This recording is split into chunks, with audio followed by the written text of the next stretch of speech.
Hey, what's up, model building fans? It's Brian, and we are back with an update on the Cancer Awareness Group build. We're working on AMT's 1988 Mustang GT, and this is the box flap here of that particular kit. A lot of guys out there are familiar with this kit, and I've been watching some videos on how people are going about building this guy here. As a matter of fact, we've been watching some videos by Old School Modeler. He had done this one not too long ago, and a beautiful paint job on the car. I always thought that these cars here, because of this heavy belt line that they have, were perfect for doing that's jaw dropping, that's right, we're perfect for doing two-tones. So now I'm kind of thinking, maybe we don't want to do the whole thing in silver. Maybe we want to do like the metallic silver on one part, and then maybe a darker color, a darker metallic color down below, like a gunmetal. That sounds pretty cool.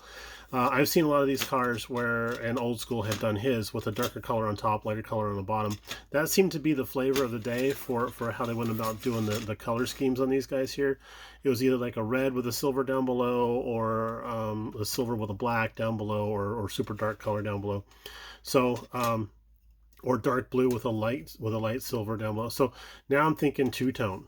So we're kind of excited about that. I'm gonna check back again with my brother and see if we really have to do the stripes. Maybe we can just do the two-tone. But chassis is looking good, and I was a little annoyed at the beginning of having this style of a door card slash engine bay slash cargo area, all kind of like this. But then I realized, wait a second, we can actually do some nice detail painting on here. We're not going to do any flocking on this dude here, but it will be tricky masking off and painting certain areas and then coming back and doing detail painting on the door cards. But it's better than a tub. I swear it's going to be better than a tub. The chassis, it's so funny how this has the hole here for a manual transmission for a stick shift, but it is molded for, can we get in there closer? It is molded for automatic with the large brake pedal. So hey, it is what it is. So we have all the rear suspension glued up. Very, very cool looking suspension back here. I thought that was kind of cool how we have the coil springs with separate shock. Very interestingly done rear suspension. The front suspension, I've heard from people who actually own these, like Mr. Lucasy, that the front end suspension is a bit on the what was the best way to say that? He had his own words for it. I think it's a little bit on the gosh, I can't even think of the word for it now, but yeah, it's a nice attempt. It's a nice attempt. But there's supposed to be like a shock tower or something that comes up from here into the side of right in through here. I'm not even going to worry about that. Not even going to worry about trying to get all that stuff lined up, because getting all this and then lining up that little pin right there, I'm like, yeah, no, I already know that's going to be a nosebleeder type of situation. So we got our transmission cross member in place, and our fuel tank slash spare tire well in place. And I heard that the fuel tank on this isn't exactly correct for this particular car. I don't mind. I mean, it's going to be a shelf queen anyway. So we are going with the bucket seats or bouquet seats, depending on where you are in the world. And let's see here. So these guys kind of match up like that. Da-da-da! I like that. I like that a little bit more than the actual factory seats that they have in the kit. These are nice and robust, but I kind of like the sportiness of these here. So we're going to go with that. And then the headrest actually has like a tennis racket deal going on there. I guess these were mesh back in the day. But I was thinking, hey, how handy is that to have a tennis racket behind your head, so when you get rear-ended, boom, it's just going to punch your head right into the steering wheel. So, hey, it was the 80s, man. Safety was a minimal concern. But yeah, we're doing pretty well. Oh yeah, this little wing thing here, I actually really dig this wing. This is kind of a weird shape piece, And I was looking at the back of this, I'm like, I don't know, is that going to fit on there pretty well? And as it turns out, if we can get that centered on there, yeah, that fits on there really, really well. So I'm pretty stoked about that. So there we go. That's where we're at. Oh, one last thing is the hood. We got some primer on there, and we slathered on some, where are you? Here we are. Some of this Tamiya surface primer. Now here's a top tip for you guys. We're all familiar with this stuff, right? And how this comes with a little brush attached to the lid. Well, as it turns out, this lid here is basically the exact same lid as this guy. This is just molded in a different color. So when one of these cement bottles dries out or dies or whatever, you can just pull this brush piece off of here and actually add it to the inside of your surface primer.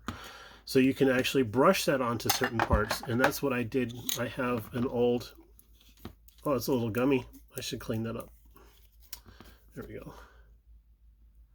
I have an old brush stuck on there from one of my other jars, and then we just slathered on some primer there.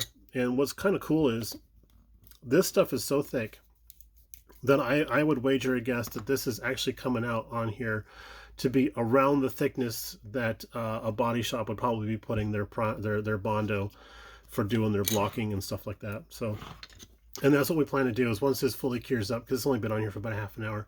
Once this fully cures up, we'll hit it with some sanding sticks back over there, and just kind of go back and forth, do some nice block sanding on here, and hopefully this will fill in any ghosting that wants to happen from the cutout, that's the optional cutout that's in the hood. Another thing we're going to be doing is hitting the roof of the car, because you can see, at least I can see, hopefully you can see it on your monitor, that there is some ghosting, and I can actually feel a little bit of a valley right there where the ghosting is. So I'm thinking we're going to hit this whole roof with some of the surface primer and see if that helps us fill in some of the areas. We did do that, some of that on the what was that car? The Super B. We used that as a filler for some parts on some bits on the Super B, and that thing came out aces. It's in color now. We'll have to do a video on that here pretty soon. But yeah, the chin spoiler here, this has actually been a real pain in the tuchus to try and get on and lined up, because the fitment isn't that great. The plan is to let this fully cure up, because again, it's only been on there for about a half an hour.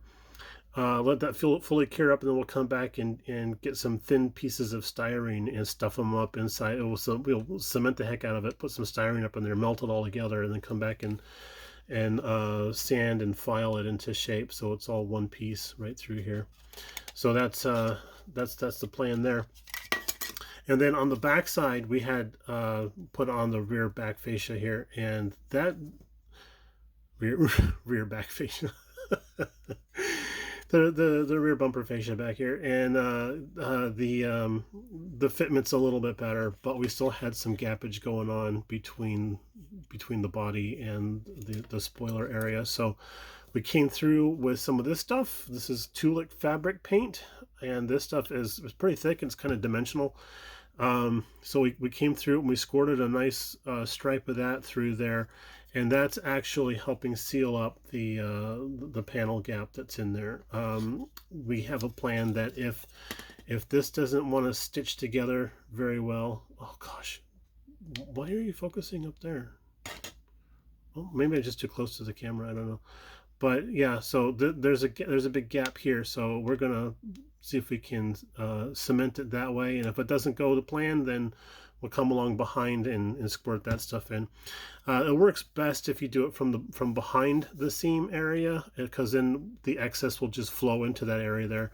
This stuff does shrink a lot when it's curing, when it's drying up, so putting it in from the back side and letting it stay is actually the best way I have found for applications of that. All right, we're going to go ahead and sign off now. This has been kind of a long video, but we had a lot to talk about. We're going to go ahead and sign off now. Everybody have a great weekend if we don't see you in the next day or two, but y'all take it easy, and we'll talk to you again. And we want to say thanks one more time.